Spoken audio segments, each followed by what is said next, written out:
दिनैनि गुबै टपिकआनो जाहैबाय जे गुबुन हारि 6 जनगोष्ठी रायजो राजाफ्रा एसटि डिमान्ड खालामगासिनो नैबे जोंनि आसामाव बा बिटिसि आवबो। दा बिनि बेलायावनो जोंनि बर'नि माखासे फेसबुक क्रिएटर होन माखासे इउट्यूब क्रिएटर होन बिथांमोना गावजों गावसो सोंखारिलायगासिनो सोरबाया सोरखौबा बाथ्रा बुंदों सोरबाया सोरखौबा। नाथाय बिथांमोननि फारसे आं फंनैसो बाथ्रा बुंगोन जायफोर माखासे फेसबुक क्रिएटर इउट्यूब क्रिएटरफ्रा गावजों गावनि गेजेराव सोंखारिलायदों जे नोंथांमोना गावजों गाव सोंखारियालासिनो जायफ्रा एसटि डिमान्ड खालामगासिनो जोंनि नैबे बिटिसि आवबो आसामावबो बिथांमोननि हेंथा बाथ्रा बुं आरो ससियेल मिडियानि पावारखौ जोंनि आखाइ मुथायाव लाबो रायजोफोर। मानो होनोब्ला दिनै नोंथाङाबो फेसबुक क्रिएटर आंबो इउट्यूब क्रिएटर आरो नोंथांमोनाबो साफा साफा फेसबुक क्रिएटर लोगोसे इउट्यूब क्रिएटर। बिनिखायनो नोंथांमोनखौ आं खावलायदों जे नोंथांमोना गावजों गाव सोंखारियालासिनो जायफ्रा एसटि डिमान्ड खालामगासिनो बिथांमोननि हेंथा बाथ्रा बुंनानै नोंथांमोना ससियेल मिडियायाव साफ्रोम रायजो राजाफ्रानो बा साफ्रोम फेसबुक क्रिएटर इउट्यूब क्रिएटरफ्रानो जुदि फेसबुक गावनि आइडियाव बिथांमोननि हेंथा बाथ्रा बुंनानै हगारोब्ला निश्चय ससियेल मिडियायाव जोंनि पावारखौ नुगोन। बिनिखायनो रायजो राजाफोर लोगोसे माखासे फेसबुक क्रिएटरफोर इउट्यूब क्रिएटरफोर नोंथांमोनखौ आं खावलायदों जे नोंथांमोना गावजों गाव सोंखारियालासिनो जायफ्रा एसटि डिमान्ड खालामगासिनो बिथांमोननि हेंथा बाथ्रा बुं आरो बिथांमोनखौहाय सोंखारि जे बिथांमोननि एसटि डिमान्डनि सायाव बाथ्रा बुं।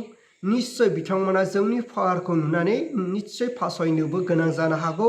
लोगोसे आसाम सरकार बिटिसि सरकार बिथांमोनखौ सिगिनो गोनां जोंनि जे पावार जोंनि जे बर' रायजो राजाफोरजों लोगोसे जेसांनो ट्राइबेलाव दंखायो बिथांमोना साफ्रोमबो जे गाव गावनि आइडियाव फेसबुक आइडि होन इउट्यूब आइडि होन नोंथांमोना एसटि डिमान्ड खालामग्राफोरनि हेंथायै बाथ्रा बुंनानै गावनि आइडियाव आपल'ड खालाम। निश्चय ससियेल मिडियायाव जोंनि पावारा फैगोन होननानै आं सानो। रायजोफोर जायफ्रा एसटि डिमान्ड खालामगासिनो बिथांमोननो दिनै आसाम सरकारा होहां जागासिनो आरो बिथांमोना निश्चय एसटिखौ मोनमारोब्ला बा ट्राइबेलाव जुदि हाबमारोब्ला अब्ला जोंनि बर' रायजो राजाफोरजों लोगोसे ट्राइबेलाव थाखानाय रायजो राजाफोरनि हालोदा मा जागोन बेखौबो जों साननो गोनां। आरो जोंनि साफ्रोम रायजो राजाफ्रा जे बिथांमोननो एसटि होनो हाया होननानै दाख्लै बावैसो जुथुमा जानानै थांदों जोंहा बर'नि गेजेरजों लोगोसे गोबां हारिनि जे संगठन आफादफोर माहारियारि आफादफोरा दिनै एसटिनि हेंथा जायफ्रा एसटि डिमान्ड खालामदों बिथांमोननि हेंथायै बाथ्रा बुंदों नङा होनब्ला।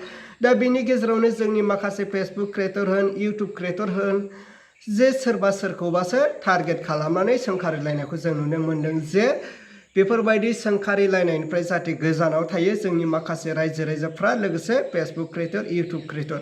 हायोब्ला नोंथांमोना जायफोर एसटि डिमान्ड खालामगासिनो बिथांमोननि हेंथा बाथ्रा बुं आरो बिथांमोननि फारसे सोंखारि लोगोसे ससियेल मिडियायाव गावनि आइडियाव गावबा गावनि आइडियाव जे आपल'ड खालाम एसटि डिमान्डनि हेंथा बाथ्रा बुंनानै जायफ्रा डिमान्ड खालामदों बिथांमोननि हेंथा बाथ्रा बुंनानै जे गावनि आइडियाव आपल'ड खालाम। निश्चय ससियेल मिडियायावबो जोंनि पावारा फैगोन रायजोफोर।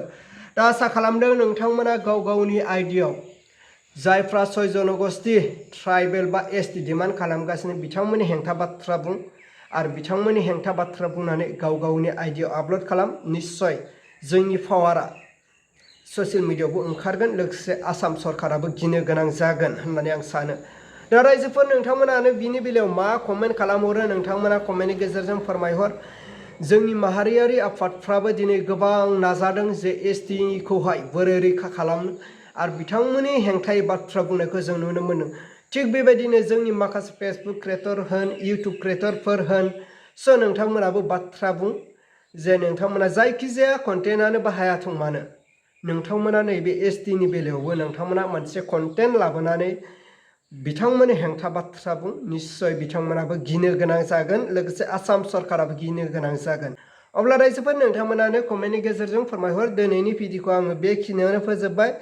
भिडिअखौ मोजां मोनदोंब्ला लाइक लोगोसे चेनेलखौ मोजां मोनदोंब्ला साबस्क्राइब लोगोसे आंनि सेकेन्ड इउट्यूब चेनेल आङो डिसक्रिपसनाव होनानै दोनदों। जायफ्रा साबस्क्राइब खालामाखै नोंथांमोना साबस्क्राइब खालामनानै लाहै। मानो होनोब्ला बै सेकेन्ड चेनेलाव आङो इम्पर्टेन्ट नोंथांमोननि थाखाय गनायजाथाव भिडिअ क्लिपखौ लाबोगोन। स' रायजोफोर दिनैनि भिडिअखौ आं बेखिनियावनो फोजोबबाय।